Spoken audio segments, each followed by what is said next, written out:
Hai guys, weekend memang hampir berakhir, tapi kita tentu akan tetap ngobrol sambil nongkrong di sini ya, di Weekly Recap. Gue pengen ngucapin terima kasih nih.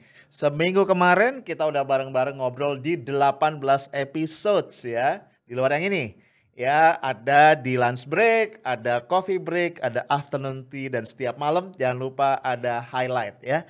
Topik-topiknya macam-macam banget dan kita semua udah ngomongin banyak hal ya. Nah, sebagaimana biasa di Weekly Recap kita akan flashback nih. Kita akan lihat lagi cuplikan-cuplikan ya dan juga pointers-pointers apa sih yang udah kita obrolin 1 minggu kemarin. Nah, mungkin lu masih ingat ya guys, kita mengawali minggu kemarin itu di episode 161. Kita ngobrol soal COVID-19. Ini kurang ajar banget ya si COVID ya. Udah almost 1 year nih membersamai kita dan kayaknya tak kunjung pulang ke rumah ibunya nih. Maksa kita stay at home, bikin kita deg-degan setiap kita mau keluar rumah gitu ya. Ya tapi apa boleh buat ya, the show must go on ya. Hidup harus terus berjalan. Nah di 161 itu kita ngebahas tentang data nih ya. Data COVID-19 yang ternyata nggak sinkron antara data di Satgas COVID pusat sama di daerah. Ini kacau nih ya. Pak LBP bilang, ya Pak Luhut bilang bahwa memang ada sekitar 2 juta data yang belum di-entry. Aduh parah ya. Kang Emil nih, Gubernur Jabar juga nimpalin nih. Dia bilang nih, dia nemuin ada data yang dipublish oleh Satgas itu ternyata data lama gitu. Aduh. Nah, gue ngebayangin aja nih, dengan data yang amburadul kayak begitu, satu, gimana mau ngebangun awareness masyarakat ya mengenai bahaya yang real dari COVID ini. Yang kedua, ya apa yang dijadikan dasar ketika pemerintah akan mengambil keputusan-keputusan penting menyangkut penanggulangan COVID-19. Jadi kalau nggak segera diberesin nih parah. Nah, Septian menjelaskan efek data yang tidak real time ya itu akan membentuk semacam apa? Lingkaran setan, vicious circle. Ya di satu sisi data itu akan menyebabkan masyarakat jadi abai karena tidak mendapat gambaran real tentang seperti apa sih level bahaya dari COVID-19. Nah akhirnya mereka seenaknya nih kan. Dampaknya apa? Dampaknya kemudian nanti kasus COVID melonjak. Tapi yang dilaporkan tetap under reporting. Sehingga nanti apa? Masyarakat semakin lalai. Terus begitu berputar dan tadi terjadi lingkaran setan dalam kasus penularan. Nah, ngomong-ngomong masalah kisruh COVID-19 ini lanjut lagi di 164 guys ya. Lu masih ingat ya. Di situ kita bicara tentang amburadulnya apa? Public communication nih. Komunikasi publik pemerintah yang terkait dengan penanganan COVID. Ya lu bayangin aja Pak Erick Thohir nih, Menteri BUMN itu bilang ya dengan penuh optimisme bahwa setelah vaksinasi yang baru berjalan beberapa saat, itu angka penularan COVID drop dengan luar biasa. Kita kan udah optimis ya. Ternyata Pak Doni Mondardo bilang sebaliknya. Kondisi kita masih memprihatinkan dan angka positif atau ya angka kasus aktif kita itu masih salah satu yang tertinggi di dunia. Kacau ya. Nah jadi yang bikin kita prihatin tuh apa? Ini kayaknya bab komunikasi publik yang amburadul ini nggak beres-beres ya. Nah dampaknya apa? Dampaknya gue khawatir nanti trust masyarakat itu bisa terus tergerus ya. Ya akhirnya apa? Setiap pemerintah ngeluarin statement ya itu bisa-bisa publik skeptis ya. Terus apatis, terus bilangnya apa? Beneran gitu? Ntar diralat lagi gitu kan ya. Atau ya nanti juga paling berubah lagi. Nah hal-hal kayak gini nih ya. Yang kemudian gue khawatir akan menyebabkan penanganan COVID akan tidak efektif gitu ya. Nah ini harus segera diperbaiki. Nah guys, lepas dari persoalan COVID nih, seminggu kemarin juga kita banyak banget ngomong masalah demokrasi. Ya, jadi kita tuh curious ya untuk mengulik kayak apa sebenarnya kualitas demokrasi kita. Karena kita sudah 23 tahun ya, sejak reformasi tahun 98 memutuskan, membuat konsensus untuk menempuh jalan demokrasi. Nah di beberapa episode ya itu kita ngebahas tentang korupsi yang ternyata melekat dengan demokrasi dilakukan oleh para kader parpol. Misalnya di episode 162 ya, ini kita ngebahas melorotnya elektabilitas PDIP ya yang dilansir dari survei yang terbaru. Ya tapi yang menarik walaupun melorot itu masih di atas 20% dan masih jadi juara di antara parpol-parpol yang lain. Ya, padahal itu udah dihajar oleh korupsi besar-besaran ya yang berlangsung di Kemensos, korupsinya Bansos COVID-19 yang melibatkan Juliari Peter Batubara dan juga sekarang mulai menyeret-nyeret nih nama dua kader PDIP yang lain, Herman Heri dan siapa namanya itu Ihsan Yunus, ya kan? Nah, cuman dia masih tinggi aja. Jadi akhirnya kita bertanya-tanya ya, apakah rakyat cinta mati sama PDIP sehingga gak peduli ya walaupun banyak banget yang korupsi ya nggak apa-apa lah gitu ya. Atau masyarakat sudah apatis, ya namanya korupsi udahlah mau diapain lagi. Nah itu dua-duanya tentu kita khawatirkan ya, karena yang kita harapkan adalah sebuah demokrasi yang clean sebenarnya.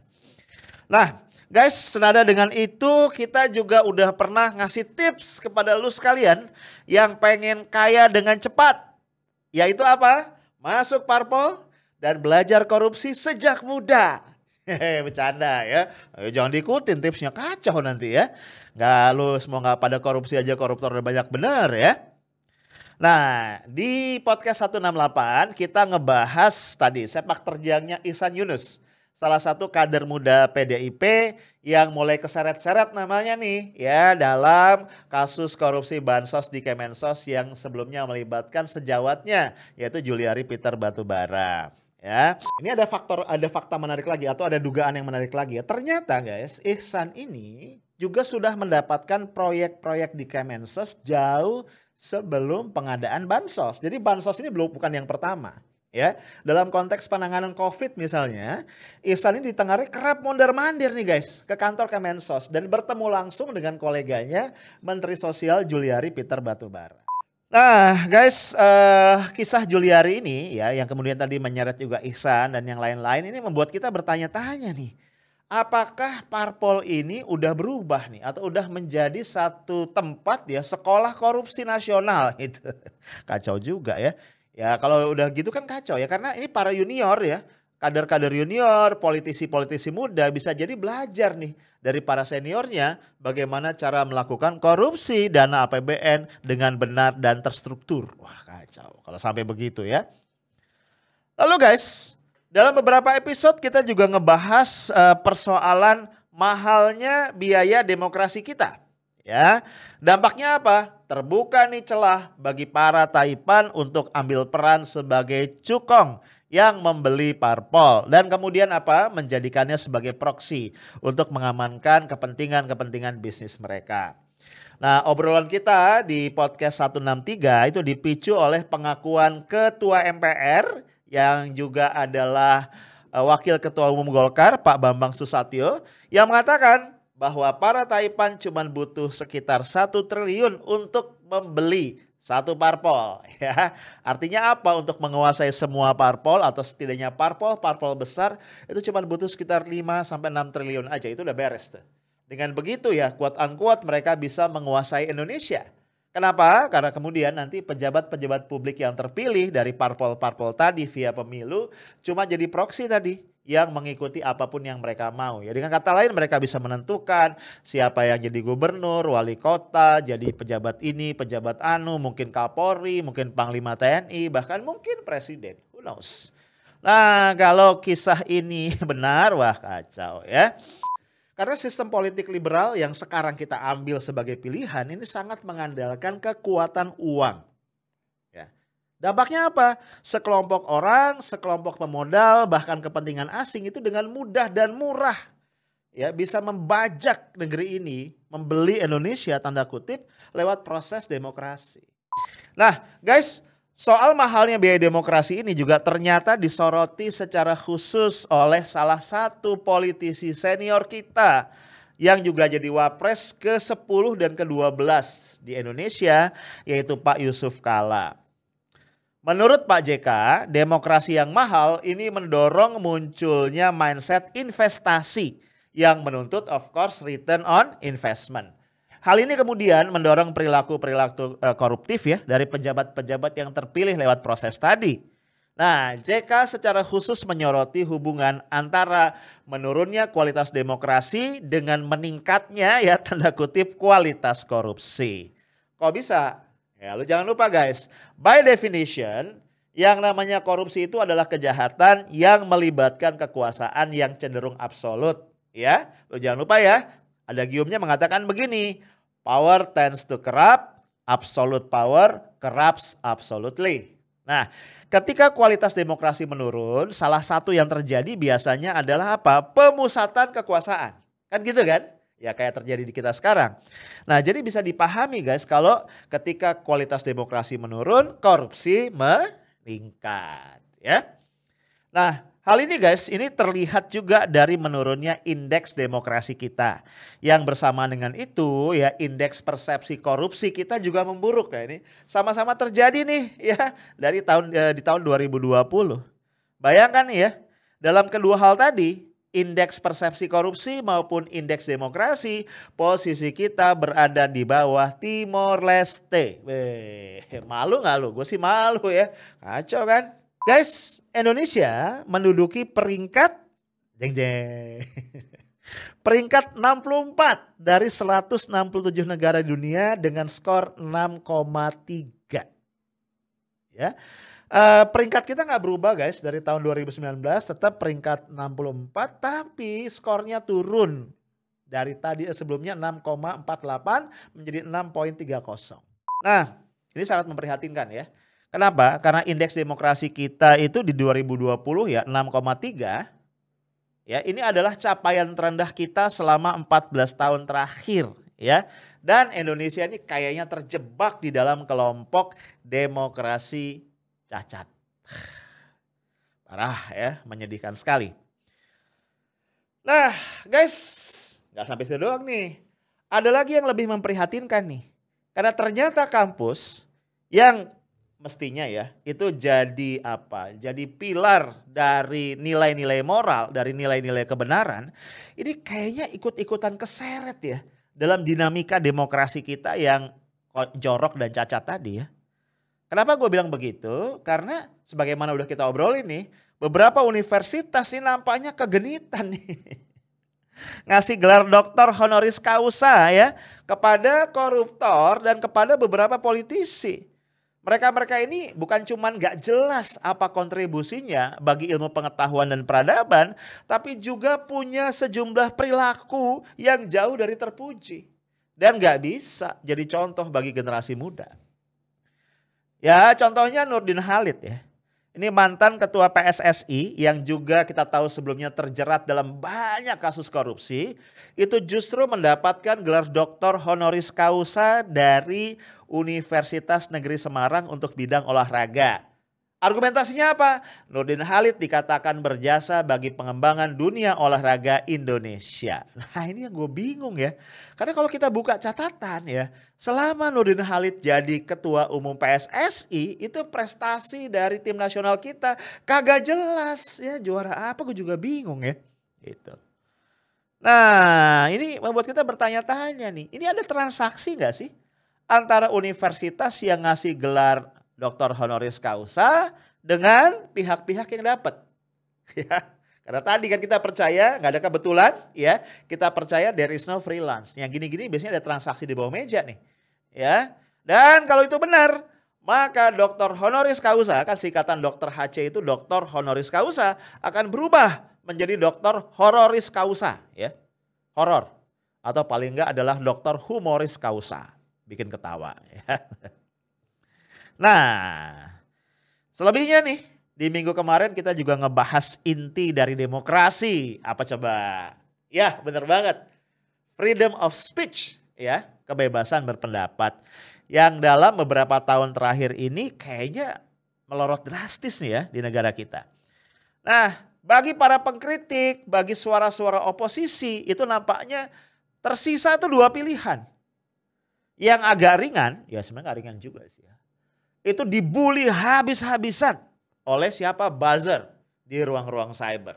Nah, ya termasuk Pak Kwi Kian-gi ngerasain, Ibu Susi Pujiastuti ngerasain, ya banyak lah di antara kita yang ngerasain. Nah lebih seru lagi bahkan ada ancaman menunggu ya dipanggil Bareskrim nih dengan Undang-Undang ITE. Ya. Belum lagi ini di sini pejabat-pejabat juga beberapa kupingnya tipis.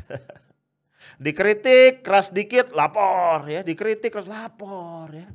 Ya misalnya terakhir kita bahas di episode 165 itu kasus pelaporan terhadap satu akun FB ya oleh Wali Kota Tanjung Pinang di Kepulauan Riau ya.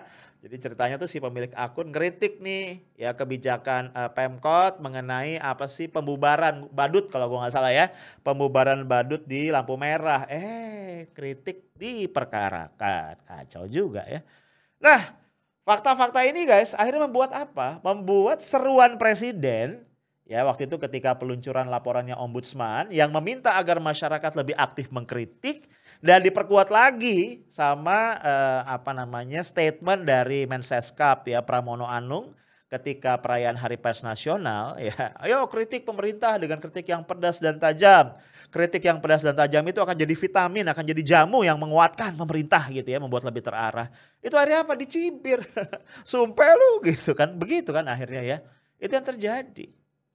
Ya Pak Novel Baswedan aja diperkarakan hanya gara-gara berkomentar mengenai cara-cara kepolisian menangani Ustadz Maher sampai yang bersangkutan wafat di tahanan gitu. Itu diperkarakan oleh satu organisasi yang nggak tahu munculnya kapan.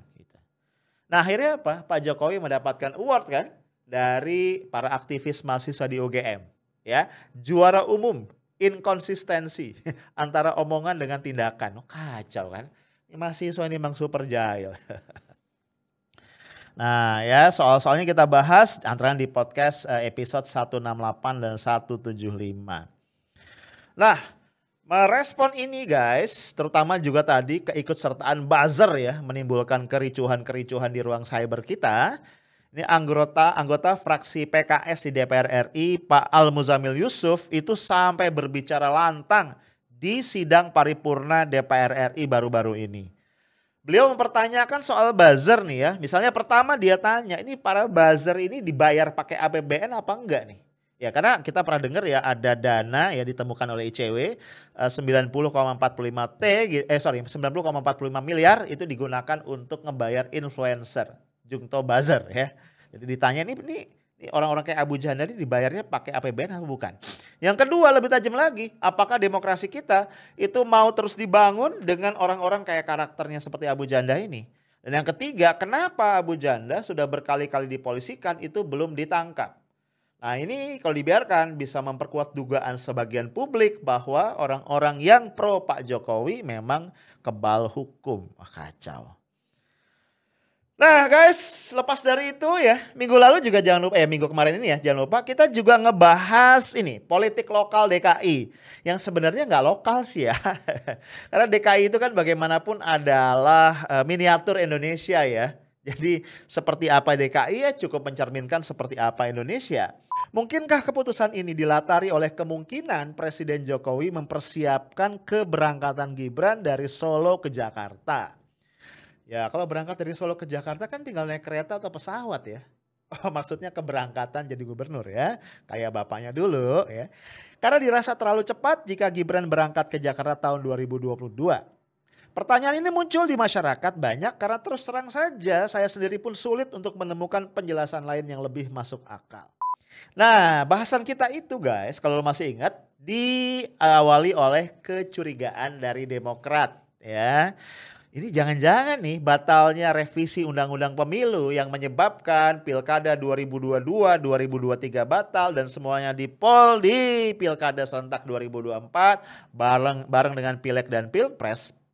Ini karena ada agenda nih ya yang dicurigai Demokrat ya. Ini jangan-jangan nih Pak Jokowi memang lagi nyiapin Gibran supaya bisa ngikutin tracknya dari Solo berangkat ke Jakarta. Karena kalau 2022 kayaknya terlalu cepat gitu ya. Ya namanya orang curiga masa nggak boleh ya. Nah walaupun memang Mas Gibran ngebantah. Dia bilang boro-boro mikirin pilgub ya. Dilantik aja belum nih saya masih fokus Solo nih gitu kan. Ya cuma dasar ya publik ya netizen ya. Tetap aja ada yang curiga. Ini kayaknya hoax nih. Kenapa begitu? Karena di 2018 waktu di interview sama Najwa Shihab ya, itu Mas Gibran interviewnya satu keluarga ya, ada Pak Jokowi, ada Ibu Riana di situ ya, ada yang lain juga. Itu Mas Gibran bilang, bahwa dia memang punya minat terjun ke politik tapi entar-entaran ya, sekitar 20 tahun lah gitu. Berarti kalau kita hitung-hitung kan 2038 kan. Ternyata maksudnya bukan 20 tahun ya, tapi tahun 2020 ya kan. Nyalon di Pilwakot Solo dan menang. Menang telak lawan ketua RW dan tukang jahit kalau gua nggak salah ya. Nah, jadi kan akhirnya bertanya-tanya ini hoax. Nah, guys, ternyata soal-soal dinasti politik ini juga dapat sorotan nih guys dari Pak Agus Wijoyo, Letnan Jenderal TNI Purnawirawan. Beliau ini adalah Gubernur Lemhanas, ya, Lembaga Ketahanan Nasional, ya. Jadi selain menyoroti soal politik dinasti yang nggak sehat, Pak Agus Wijoyo juga menyoroti dua hal yang lain, ya, masalah maraknya politik uang dan juga masalah politisasi ASN. Ini hal-hal yang merusak kualitas demokrasi yang beliau lihat di Pilkada 2020. Nah, cuma ya memang tidak secara eksplisit ya Pak Agus Wijoyo menyebut kasus Solo dan Medan ya. Di situ ada Mas Gibran dan Bung Bobi, tapi kayaknya masuk deh ya. Dari 55 daerah yang dia bilang terindikasi ada politik dinasti atau dinasti politik. Nah, masih soal DKI nih guys, di tengah keseruan itu ada yang lebih seru dan ajaib nih. Ya, tiba aja nih ada politisi PKB Pak Lukman Hakim ya, ini come up dengan ide brilian yang out of the box. Yaitu apa? Akan melirik atau mempertimbangkan Raffi Ahmad dan Agnes Monica, yang kita kenal dengan nama panggungnya Agnes Mo, itu untuk diusung dalam Pilkada DKI 2024. Gue pas baca beritanya lompat. What? Gitu kan. Nah, ini alasan Pak siapa tadi, Lukman ya. Ini yang super absurd menurut gue alasannya ya. Karena kedua orang ini, kata Pak Lukman, berpotensi menjadi pemimpin yang mampu berempati terhadap rakyat yang dipimpinnya. Dari mana? Di samping itu Raffi dinilai sosok yang rendah hati, artis yang mampu meraih popularitas tidak dengan menghalalkan segala cara. Sedangkan Agnes Mo dinilai menampilkan sosok wanita ya, pekerja keras, ya tahan banting. Pecoba, apa relevansinya ya? Nah guys, menurut gue nih ya, ini pendapat subjektif. Pernyataan Lukman ini sangat disayangkan ya, karena justru merendahkan marwah PKB. PKB ini kan partai yang didirikan oleh para kiai NU yang sangat kita hormati gitu loh. Nah, pernyataan Lukman ini ya, ini alternatifnya dua. Ini lawakan yang gak lucu ya, atau upaya untuk mencari sensasi dengan cara murah gitu loh. Dan ini gak pantas buat partai sekelas PKB tadi ya, didirikan oleh para kiai yang kita harapkan itu menjadi bisa menjadi mercusuar kebijaksanaan dalam politik, kira-kira gitu kalau bahasa gua. Ya, karena bagaimanapun partai itu harus mengagregasikan nilai-nilai ideologis, kepentingan masyarakat sekaligus memberikan edukasi politik. Ya, bukan terlibat sama sensasi murahan kayak begini. Ya. Nah, satu lagi guys. Ini persoalan yang membelit banyak parpol kita. Yaitu apa? Yaitu intervensi dari kekuasaan. Ya, kita baca, kita diskusikan di 167 ya, podcast gue 167. Ini tentang gejolak dari kader-kader P3 yang belakangan merasa atau menemukan tanda kutip ya indikasi lah bahwa terpilihnya ketum saat ini Pak Suharto Mono Arfa tidak lepas dari intervensi Presiden Jokowi. Ya, dan mereka mengaku punya bukti gitu ya, dan akan menuntut ini ke jalur hukum. Nah, akibatnya mereka menuntut Pak Suharto Mono Arfa mundur. Lebih lanjut, Pak Rusli menegaskan jika pihaknya sudah bersilaturahmi dengan pendiri, tokoh, kader, dan simpatisan P3 seluruh Indonesia dan hasilnya meminta Suharto Mono Arfa mundur karena jelas ada intervensi dari Presiden Jokowi. Nah guys, ada dugaan gejolak di P3 ini ya, sebelumnya kan ada Maya Maja nih ya. Ini dipicu oleh apa? Kudeta gagal yang melanda Demokrat. Ya kita bahas minggu yang lalu ya. Kita bahas 1 minggu penuh ya. Masih ingat gak lo? Nah ya, ini akhirnya kan ditengarai melibatkan KSP Muldoko ya. Nah ini kemudian menyebabkan partai-partai yang sebelumnya ngerasa diobok-obok itu akhirnya kadernya bangkit lagi, terpicu. Tuh kan Demokrat aja gak bisa digituin, masa kita bisa? Kira-kira begitulah bahasanya ya. Nah guys, Ini yang menarik nih, ada fakta belakangan gue baru lihat. Ternyata justru nih KSP Muldoko itu mendapatkan sejumlah karangan bunga dukungan. Gue juga bingung ya. Ucapannya tuh kira-kira maju terus Pak gitu. Kami di belakangmu gitu. Nah guys, ini menurut gue aneh ya. Kenapa jadi Pak Muldoko yang dapat karangan bunga gitu loh. Ya. Nah soal-soal karangan bunga gini membuat gue jadi inget nih. Waktu Pangdam Jaya itu menurunkan baliho HRS, baliho FPI. Itu kan Kodam kemudian dapat karangan bunga banyak banget. Ucapan selamat dukungan. Demikian pula polisi juga dapat karangan bunga banyak. Setelah tertembaknya 6 laskar FPI dalam kasus insiden di kilometer 50 tol Jakarta Cikampek. Nah yang gini-gini kan akhirnya membuat sebagian orang jadi bertanya-tanya. Ini sebenarnya karangan bunga atau bunga karangan? Ya. Nah guys, akhirnya guys, segala hal ini nih sekisruhan, demokrasi yang mahal, intervensi penguasa, ya, keterlibatan Taipan gitu kan, ya segala rupa lah. Ya kejorokan demokrasi kita ini sangat wajar kalau kemudian menyebabkan orang jadi apatis terhadap jalannya sistem politik kita, terhadap kualitas demokrasi kita. Orang jadi semakin ragu-ragu. Ini ada hubungan gak sih antara demokrasi dengan peningkatan kesejahteraan rakyat? Ada hubungan gak sih antara demokrasi, antara pemilu ya misalnya dengan peningkatan quality of life? Ya kalau nggak ada ngapain keluar sekian triliun untuk berdemokrasi tapi hasilnya ya cuma menjustifikasi orang-orang yang sudah bersepakat untuk berbagi kekuasaan. Nah secara satir di lagu ini juga yang Iwan tuh mengangkat soal hukum nih yang tajam ke bawah dan tumpul ke atas. Ya di lagu Bento dia bilang maling kelas teri, bandit kelas coro di kantong sampah. Artinya apa? Ya kalau penjahat-penjahat kecil mah hajar gitu. Sementara penjahat keras putih nih ya yang melakukan korupsi politik, bandit-bandit politik itu aman. Ya si Bento itu contohnya. Nah, akhirnya guys ya keputusasaan ini kayaknya disuarakan oleh pemusik senior ya. Iwan Fals yang gue panggil Eyang karena udah tua banget ya. Itu sekali dia nggak nyanyi ya, sekali ini dia nge-tweet.